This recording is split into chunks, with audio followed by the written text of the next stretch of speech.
السلام علیکم ویورز، امید ہے کہ آپ سب خیریت سے ہوں گے۔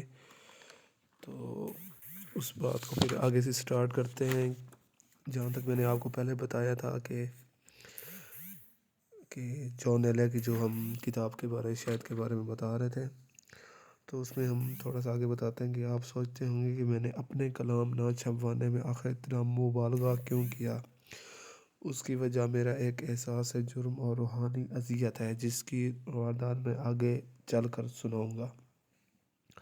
یہاں میں اپنے محسنوں، اپنے ان محبوب اور محترم محسنوں کے نام گنوانے کی مسرت حاصل کرنا چاہتا ہوں جنہوں نے میری تباہ کن اور عذابناک بیماری میں میری غم گساری اور دلداری کی، اور وہ میری غم گساری اور دلداری نہ کرتے تو مجھے نہ ارسطو نہ شیخ الرئیس کی منطق خودکشی سے بھی بچا سکتی نہ، اور مل کی منطق وہ محبوب محترم نام یہ ہیں: قبلہ کعبہ پروفیسر قرار حسین، برادر محترم سید عابد علی شاہ، یار عظیم حسن امام جعفری، عزیز القدر اقبال مہدی مشہور مصور، اور برادر محترم دل جو مراد رسول، عزیزی سلطان کاظمین، عزیزِ عزیزان شمس الدین صدیقی، مونس شام بیزاری جمال احسانی، اور برادر مکرم جناب منظور احمد خان ڈھاکہ، جناب جمیل الدین علی، میرا ہم مشرب ندیم اختر حبیبی، حفیظ بعلیم، اور بھائی احمد الطاف۔ میرے حالت گزشتہ 10 برس سے سخت ابتر تھی۔ میں ایک نیم تاریک کمرے کے اندر ایک گوشے میں سما بیٹھا تھا۔ مجھے روشنی سی آوازوں اور لوگوں سے ڈر لگتا تھا۔ ایک دن میرا عزیز بھائی سلیم جعفری مجھ سے ملنے آیا۔ وہ چند روز پہلے دبئی سے کراچی آیا تھا۔ اس نے مجھ سے کہا کہ جان بھائی، میں آپ کو فرار اور غزیر کی زندگی نہیں گزارنے دوں گا۔ آپ نے مجھے میرے لڑک پن سے انقلاب کی، عوام کی فتح مندی، لاطبقاتی سماج کے خواب دکھائے۔ میں نے کہا، تجھے معلوم ہے کہ میں سالہ سال سے کس عذاب میں مبتلا ہوں؟ میرا دماغ نیب ہوبل ہے، آنکھیں ہیں کہ زخموں کی طرح تپتی ہیں۔ اگر پڑھنے یا لکھنے کے لیے کاغذ پر چند ثانیوں کو بھی نظر جماتا ہوں تو ایسی حالت گزرتی ہے کہ جیسے مجھے آشوب چشم کی شکایت ہو اور ماہ تموز میں جہنم کے اندر جہنم پڑھنا پڑ رہا ہو۔ یہ دوسری بات ہے کہ میں اب بھی اپنے خوابوں کو نہیں ہارا ہوں۔ میری آنکھیں دکھتی ہیں مگر میرے خوابوں کے خنک چشمے کی لہریں اب بھی میرے پلکوں کو چھوتی ہیں۔ سلیم نے کہا کہ میں نے آپ کو دبئی اور امارات کے دوسرے مشاعروں میں مدعو کرنے کے لیے آیا ہوں تاکہ کہ آپ مجمع میں واپس آ سکیں۔ مارچ 1972 میں مجھے سلیم کے انتہائی اصرار پر دبئی جانا پڑا، اور اس طرح دبئی میں میرے ظہور ثانی ہوا۔ وہیں ایک شام سلیم کے ہاں میں، سلیم اور یار عزیز منصور جاوید اپنے نجی اور ذاتی لمحے گزار رہے تھے۔ اچانک منصور نے کہا، جان، میں تمہارا مسودہ چاہیے۔ شاید ایسا ہے کہ بعض رشتوں کی نسبت سے بعض لمحے، بعض بے حد ذاتی لمحے بہت فیصلہ کن ثابت ہوتے ہیں۔ وہ لمحے کچھ ایسے بھی ہوتے ہیں۔ میں نے منصور جاوید کے ہونٹوں کا کہا سنا اور اس کی آنکھوں کا کہا مان لیا۔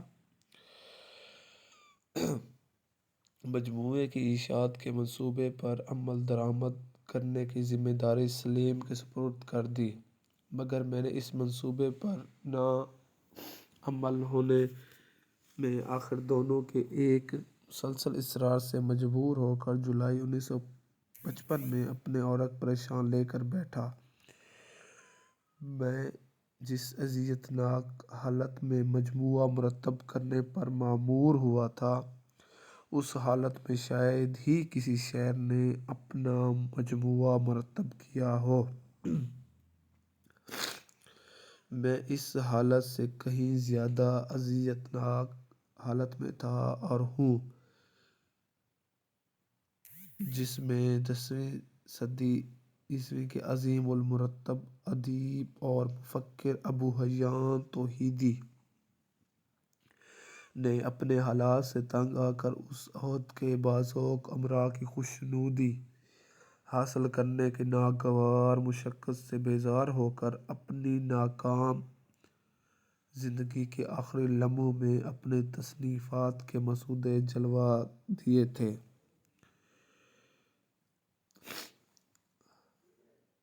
اب مجھے یہ فیصلہ کرنا تھا کہ اس مجموعے میں کون کون سی نظمیں اور غزلیں شامل ہونی چاہئیں۔ میں نے یہ فیصلہ خود نہیں کیا،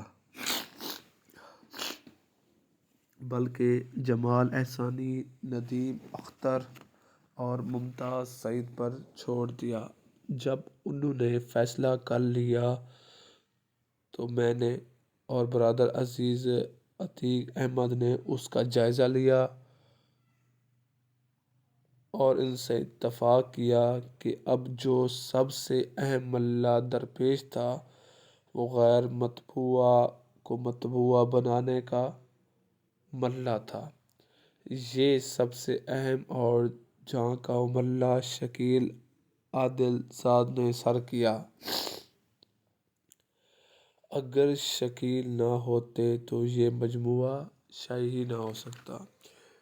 مطلب شکیل نے بہت ذمہ سے یہ کام سر انجام دیا۔ اگر شکیل اس ذمہ کو اپنے سر نہ لیتا تو شاید میں یہ نہ کر پاتا۔ ان کے ساتھ ان کے دفتر کے سارے رفقان کئی ہفتے تک صبح شام مصروف رہے ہیں۔ مطلب انہوں نے ہر کسی کو اپنی ڈیوٹی پہ لگا دیا اور ان سب سے ٹائم پر کام لیتا آیا۔ ان میں اکرام احمد، اظہر عباس جعفری اور اس کے بعد سید حسن شاہ ہاشمی، سید افضال علی، سید بابر علی، یوسف میمن، اس کے بعد الیاس احمد اور اس کے بعد صابر حسین اور اس کے بعد معین شام بزاری، جمال احسانی اور اس کے بعد جناب جمیل الدین علی اور صابر حسین پیشے رہے ہیں۔